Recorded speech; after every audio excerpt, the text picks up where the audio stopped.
Peyğəmbərin vəfatından sonra Həzrət Əmir əl-Müminin Əli ibn Əbu Talib əleyhissalam evdə əyləşir, Qur'anın cəmi ilə məşğul olur. Və beyət üçün xaric olmur. Onlara beyət etmir. Təbərinin tarixində dündən oxuduğumuz nəqlə əsasən Təbəri nəql edir ki,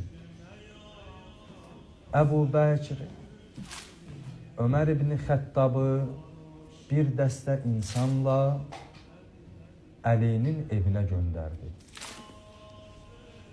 Və göndərəndə də Ömər ibn Xəttaba dedi ki, onları beyət üçün evdən xaric et. Əgər çıxmasalar, döyüş onlarla. Yəni, nəyin bahasına olursa olsun, bunlardan beyət al. Eyni zamanda dünən dedik, Təbəraninin Nəcəbi Kəbudakı nəqlinə əsasında. O insan ki, ölüm anında deyirdi, kaş rəhbərliyi ya Əbu Übeydəyə ya da Ömərə tərk eləyərdim. Onlar möminlərin başçısı olardı, mən də vəzir olardım. Amma əvvəlindəki şirindir, hakimiyyət, rəhbərliyi, səltənət şirin şeydir. Nəyin bahasına olursa olsun, evdən xaric et, çıxmasalar, döyüş onlarla. Gəldirlər xanımın qapısına.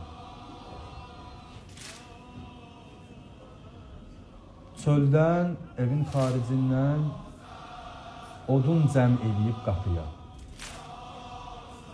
Evdəkiləri də təhdid edir. Ya çıxın, hamı kimi beyət eləyin, ya da bu evi içindəkilərlə birgə yandıracaq. Bu zaman xanım Fatimə-tü Zəhra salamullahi aleyha qapı arxasına gəlir. Yəbnə Xəttab, Əci'təli tuhriqə darəna. Ey Xəttabın oğlu, gəlmisən ki, bizim evimizi yandırasan. Məgər bilmirsən bu evdə kimlər var? Bu evdə Əli ibn Əbu Talib var, Peyğəmbərin qardaşı. Bu evdə mən Fatimə varam. Peyğəmbərin balaları Həsən, Hüseyn var. Dedi, bəli. Ya çıxacaqsınız, beyət eləyəcəksiniz, ya da bu evi sən də içində olmuş olsan, üzərimizə yandıracaq. Qapıya od vurdular. O məlunlar, Allah ki, Qur'an-ı Kərimdə buyurur, qapılardan evlərimizə icazə verilmədiyi halda daxil olmuyor. Bir yerə gedəndə qapını döy, icazə al, ondan sonra daxil ol. Cahiliyyət dönəmindəki kimi evlərimizə bacadan daxil olmuyor, qapıdan daxil ol və sizə izin verilmədiyi müddətdə daxil olmuyor. Nə vaxt icazə verərlər evə girməyə, ondan sonra gir. Qapını döydüm, girdim də, elə şey yoxdur. İzin verilsə daxil ola bilərsən. Başqasının mülkünə onun izni olmadan daxil ola bilməzsən. İcazəsiz daxil olduğun, attığın hər addımda günah iş görürsən, haram iş görürsən. O məlunlar nə müminin, müsəlmanın haqqına riayət elədilər, nə Peyğəmbərin hörmətinə riayət elədilər. Mələyin izin aldığı qapıya zülmlə daxil oldular. Xanım Zəhra salamullahi aleyha qapı arxasına sığındı ki, tarixdə Xalid ibn Vəlid də gəlib, Ömər ibn Xəttab da gəlib, Müğeyrə ibn Şöbə də gəlib, Qunfuz da gəlib. Xanım Fatimənin bətnindəki körpənin sikt olma səbəbi kimi. Bəzi tarixlərdə deyir, Ömər ibn Xəttab qapı ilə divar arasında onu sıxdı. Əsərəha. Əsərə, məsələn, ərəb dilində meyvə suyuna əsir deyirlər. O meyvəni ki, sıxırsan, suyunu ayırırsan, ona əsir deyirlər. Əsərə, yəni bir şeyi sıxıb suyunu çıxartmağa deyirlər. Əsərəha beynəl babi vəl cidar. Onu qapı ilə divar arasında sıxdı. və həmin o qapıdakı mismar xanımın bətninə daxil oldu. Qabırğasını sındırdı. Bətnindəki o körpənin sıxt olmağına səbəb oldu.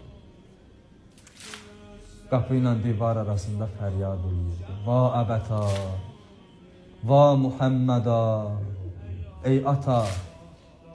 Fəryad eləyir, atasını çağırır. Yer üzərində imdada çağırılacaq bir kəs qalmayıb. Hamısı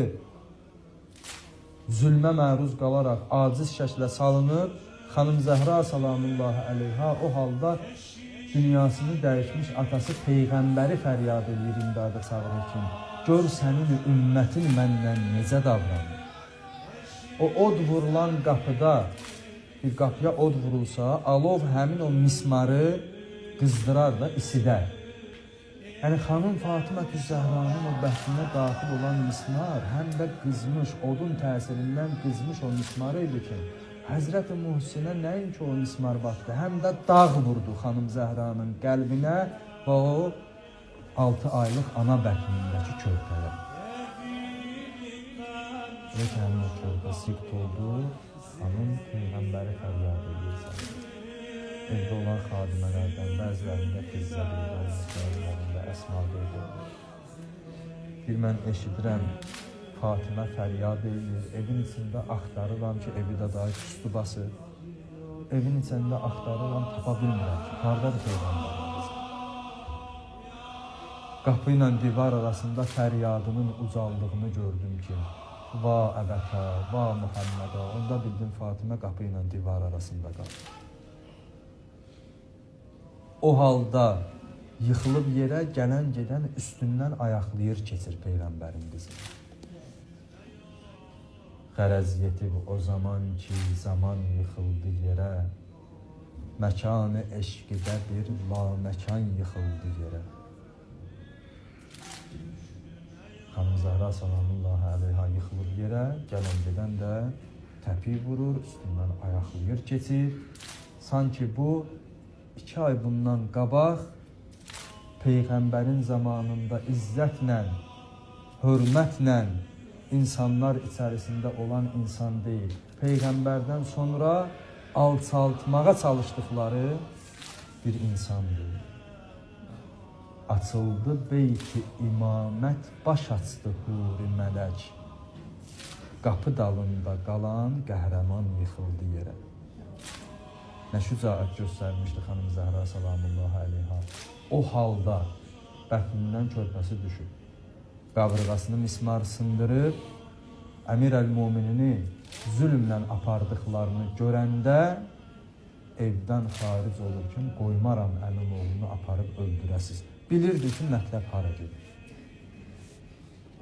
Bilirdi ki, mətləb hara gedir. Bütün varlığı ilə öz canını da, bətnindəki körpəsini də fəda elədi, tək Həzrət Əmir əl-Muminin əleyhissalam sağ qalsın. Tək Əmir əl-Muminin əleyhissalam öldürülməsin. Onun haqqı zayi olmasın. O da həmin müsibətlərin şiddətindən, o zəncilərin şiddəti, müharibələrin şiddəti yıxmayan əlini, əsbərus sabirin, səbirlilərin ən səbirlisi olan Əli gətirdi o yaralı xanımı qəbrə qoydu. Qəbrə qoyanda dedi ki, qəllə ən səfiyyətikə səbri ya Rasulallah. Sənin bu paç qızının barəsində səbrim azaldı. Yəni artıq dözmürəm. Əmir əl-Muminin əleyhissalam ki, səbirlilərin səbirlisidir. Əli deyir ki, Fatimənin müsibətində dahi dözümüm qalmayıb. Bir rəvayətdə qeyd edir ki, atam İmam Həsən əleyhissalamın dilindən ki, atam anamı qəbrə qoyanda onun üzünə baxdım, halına baxdım, sanki qəm, hüzün, dağ kimi onun üzərinə çökmüşdü.